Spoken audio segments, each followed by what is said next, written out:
Boa tarde, torcedor corintiano, torcedora corintiana, torcedores dos clubes que prestigiam nosso canal, sejam todos bem-vindos ao Tu És Orgulho, tá? Sintam-se à vontade, sintam-se em casa.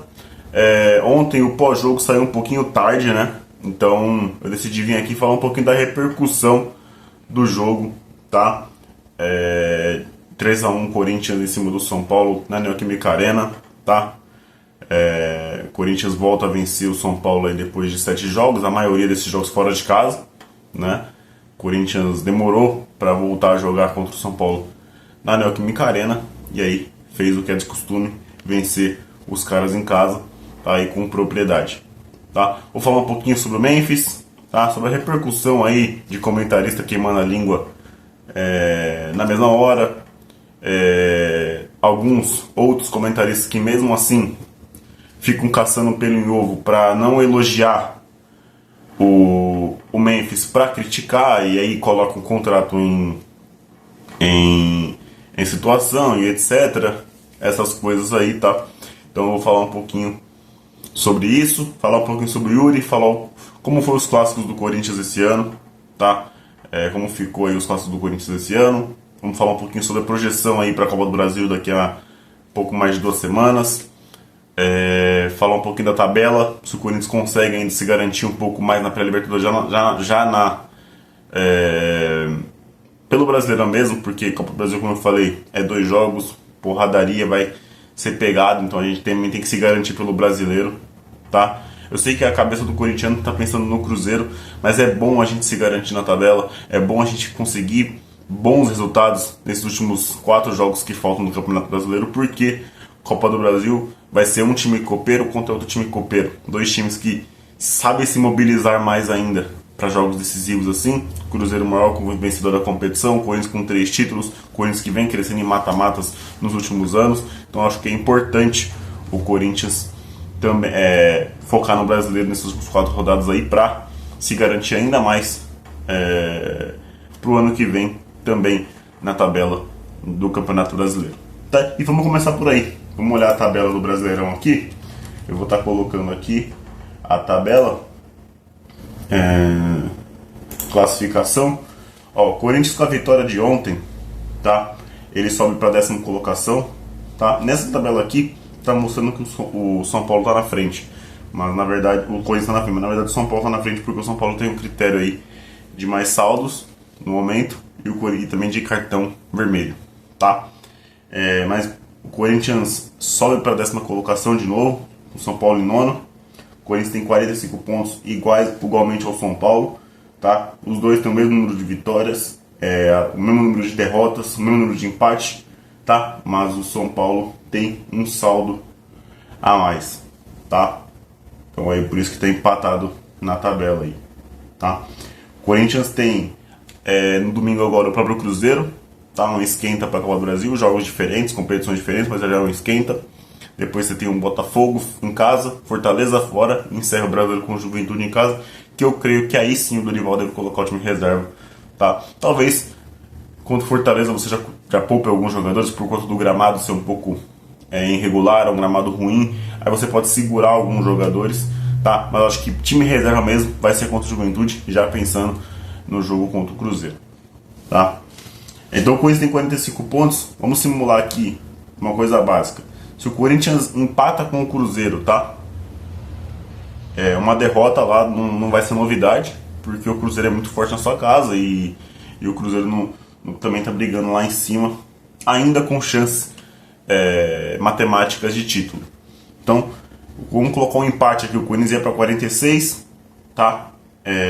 Isso pensando na tabela do Corinthians, tá? Não vou fazer simulação ainda, não estou pensando nos times adversários. Mas você pensando no Corinthians com 45, você faz um empate, você vai para 46, recebe o Botafogo em casa, tá?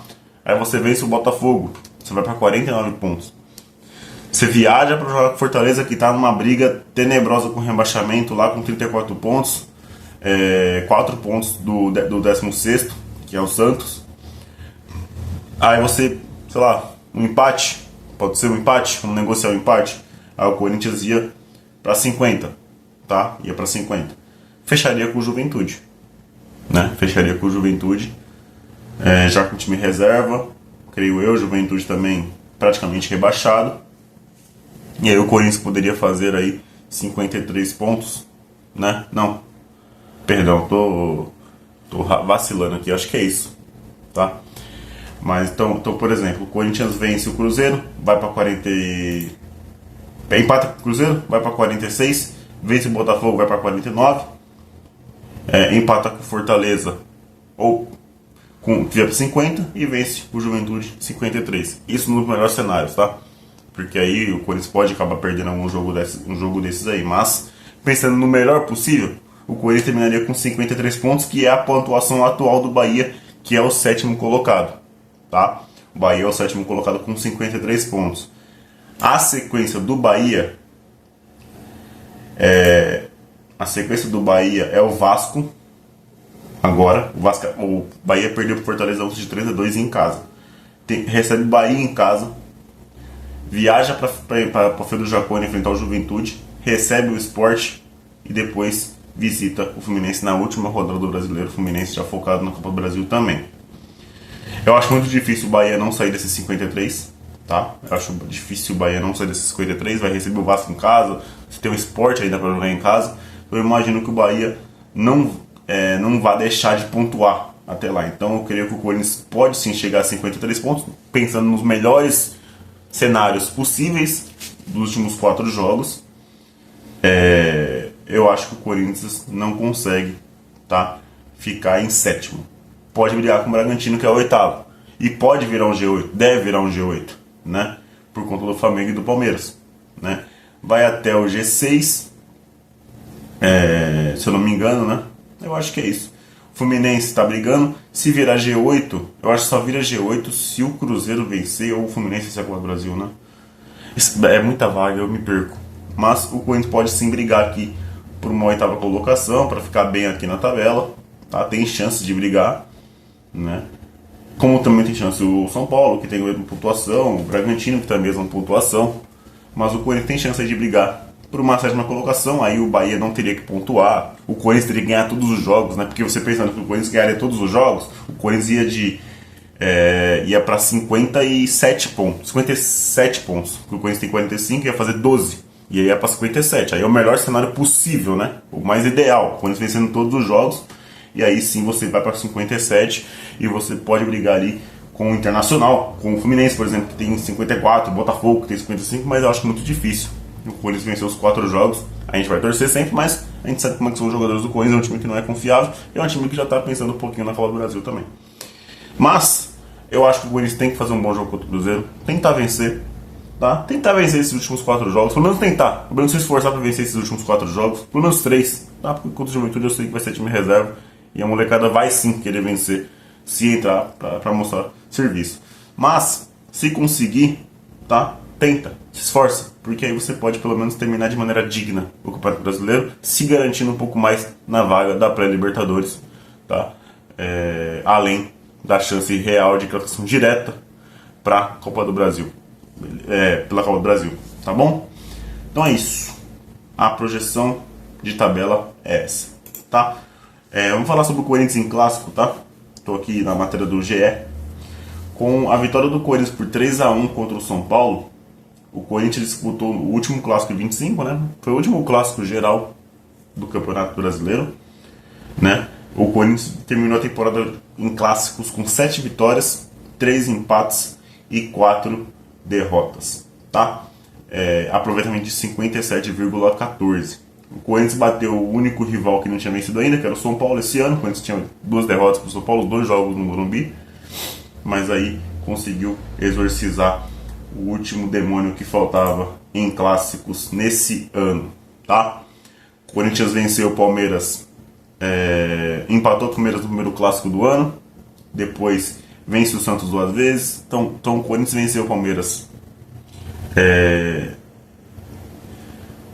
no jogo de ida da final, no jogo de ida da Copa do Brasil, no jogo de volta da Copa do Brasil, venceu o Santos nos 2 jogos do Campeonato Paulista que a gente teve, e empatou o Palmeiras 2 vezes. Então tá bom, é isso. O Corinthians conseguiu fazer um bom retrospecto em clássico nesse ano aí, coisa que o Corinthians tinha perdido um pouco da força, né? Perdido um pouco dessa potência que era em clássicos. Sempre foi o Corinthians, sempre foi um time que vencia bastante clássicos e nos últimos anos tinha perdido um pouco essa força, mas conseguiu recuperar essa força, pelo menos esse ano. Não é um retrospecto perfeito, ainda tem 4 derrotas em clássico, 2 no mesmo adversário, mas conseguimos aí fazer um ano melhor em clássicos do que foram os passados, tá bom?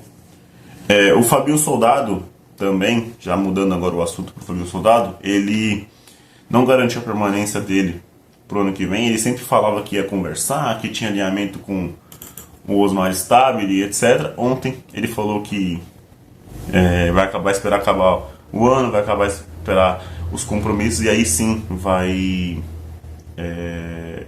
se reunir com o presidente para tomar a decisão sobre o futuro dele em 2026, que provavelmente deve ser a saída de Fabinho Soldado do clube do Corinthians, do clube, tá? É uma coisa que eu estou esperando, já espero por conta do que vem sendo falado. Fabinho Soldado é um cara que eu gosto, é um cara que eu confio no trabalho, mas é um cara que não tem uma força com os jogadores de questão de cobrança, é o que é relatado. Que ele não é um cara que cobra firmemente os jogadores. Ele falou ontem que cobra, mas o que tem lá de dentro é que ele não é um jogador que cobra, é um dirigente, um executivo que cobra. Também não estou confirmando nada, é o que vem lá de dentro para mim. Mas é um cara que faz um bom trabalho, tá? Talvez alguns jogadores do Fabinho é meio contestável, né? A contratação do Charles, a contratação do Alex Santana, a contratação de Thales Magno e etc. Esses jogadores aí que nem atuam mais ou nem estão mais no Corinthians, como é o caso do Alex Santana, que não está jogando nem no Grêmio. Então a gente também tem que avaliar esses pesos, né?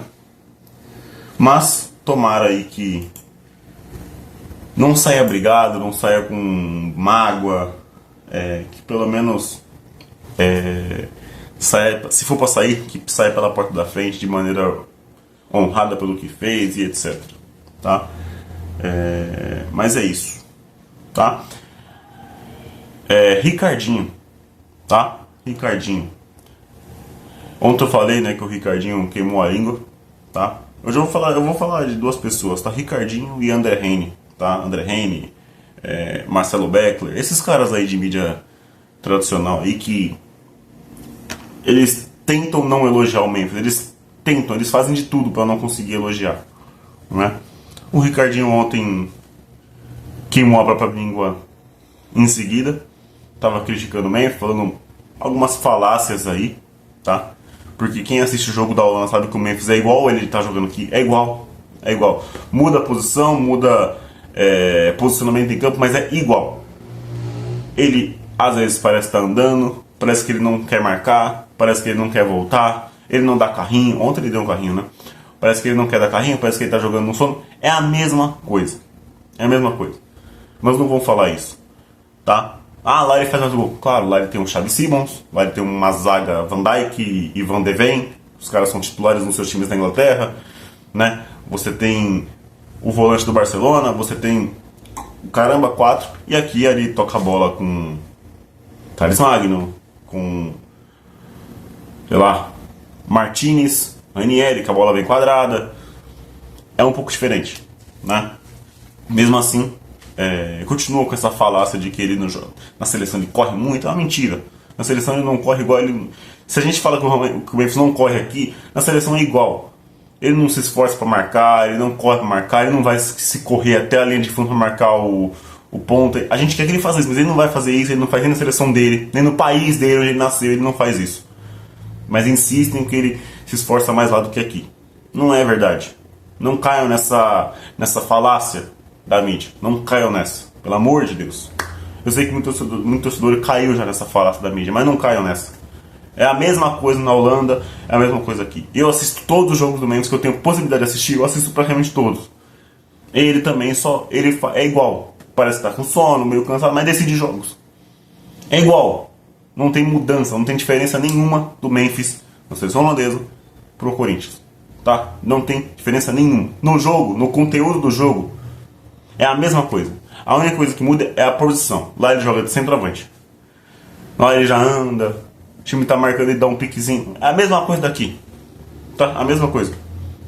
Se olhar, ele volta até um pouquinho mais aqui para recompor, porque ele sabe que aqui tem que vir.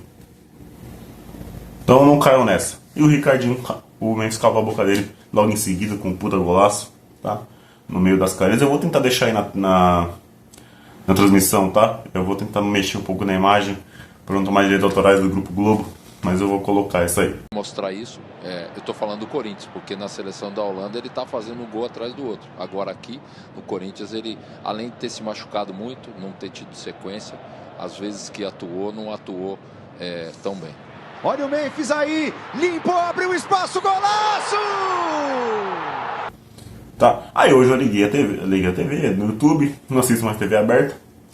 Tava assistindo um vídeo, né? Tava estudando, tava assistindo um vídeo de estudo. E aí acabou o vídeo, eu não vi. E foi pra live do André Reino automático.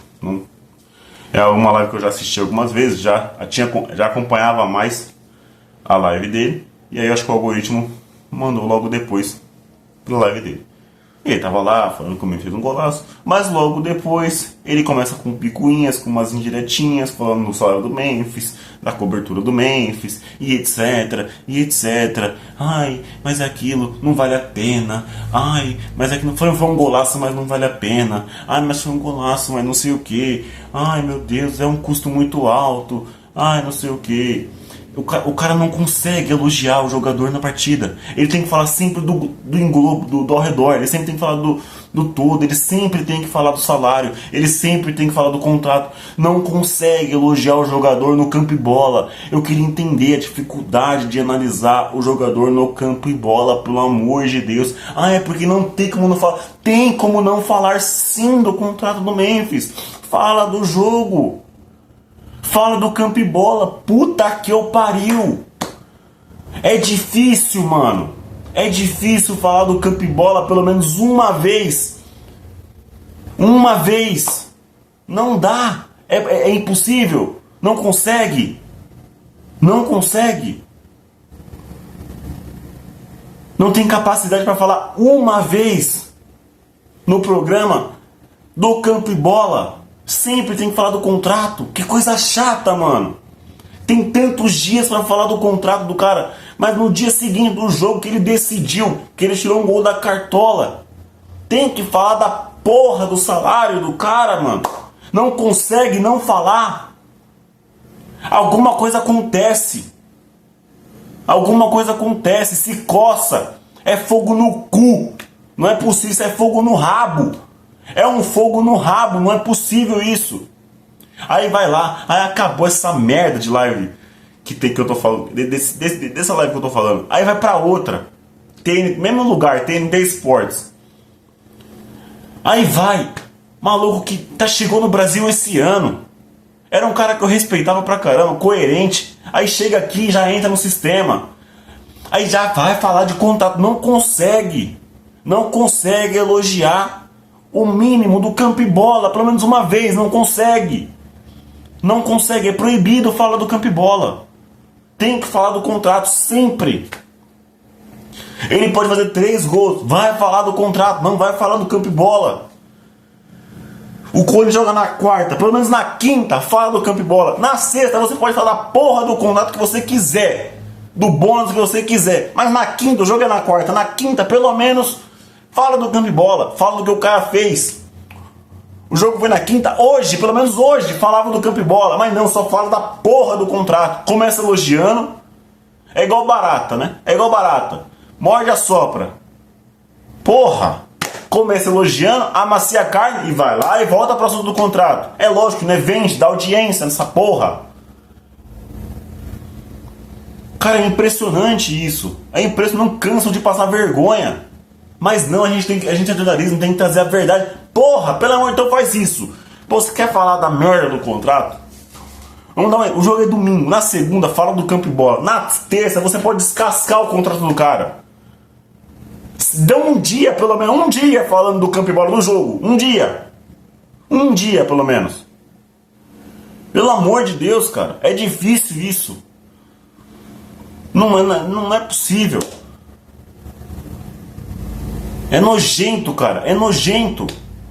O Ricardinho, o comentário dele ontem é tão asqueroso. É tão desprezível esse comentário de um cara que se diz ídolo do Corinthians. Não é porra nenhuma, irmão. Não é porra nenhuma. Rival fica falando... Rival, beleza. O torcedor tem que ficar de sacanagem mesmo.